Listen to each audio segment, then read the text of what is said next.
इस स्थान का नाम परम रास स्थली था, परंतु समय और सामान्य बोलचाल के साथ परसोली हो गया और इसी स्थान पर श्री ठाकुर जी ने महारास किया था। कहते हैं जब प्रभु ने रास के आमंत्रण हेतु वेणुनाद किया तब इस सरोवर से चंद्रमा का उदय हुआ, इसलिए इस स्थान का नाम चंद्र सरोवर हुआ।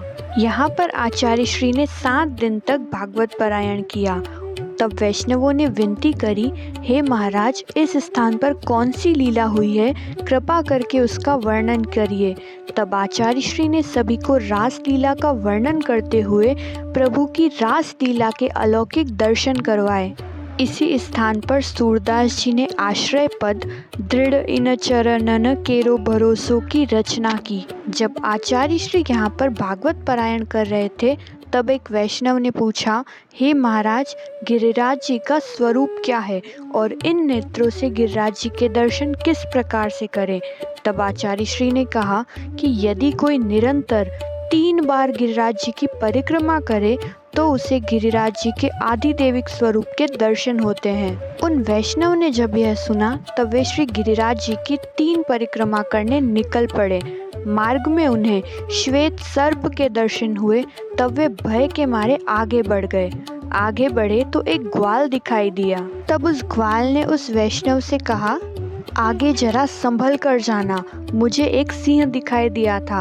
अब वो वैष्णव मन में विचारने लगे कि मैंने तो 3 परिक्रमा का संकल्प लिया, तो अब मुझे डरना नहीं चाहिए। आगे बढ़े तो उन्हें सिंह दिखाई दिया। मन में निरंतर प्रभु और श्री वल्लभ के नाम का स्मरण करने लगे। भागकर आगे गए तो देखा सिंह तो अदृश्य हो गया। आगे बढ़कर जब वह पूंछड़ी तक पहुँचे तो सुंदर गाय दिखाई दी। वहाँ से आगे बढ़कर 3 परिक्रमा करके आए तो विचारने लगे कि मुझे तो गिरिराज जी के दर्शन हुए ही नहीं। श्री वल्लभ ने तो कहा था कि 3 बार परिक्रमा करो तो साक्षात गिरिराज जी प्रकट रूप में दर्शन देते हैं। तब वे आचार्य श्री के पास आए और विनती करने लगे, हे महाराज, आपकी आज्ञा अनुसार मैंने 3 बार निरंतर गिरिराज जी की परिक्रमा की, परंतु मुझे तो उनके दर्शन ही नहीं हुए। तब आचार्य श्री मुस्कुराकर बोले, क्या तुम्हें परिक्रमा मार्ग में सर्प, सिंह, ग्वाल और गाय दिखाई नहीं दिए थे? तब उन वैष्णव ने कहा कि हाँ, मुझे ये चारों ही दिखाई दिए। तब आचार्य श्री ने कहा, ये गिरिराज जी नहीं तो और कौन थे?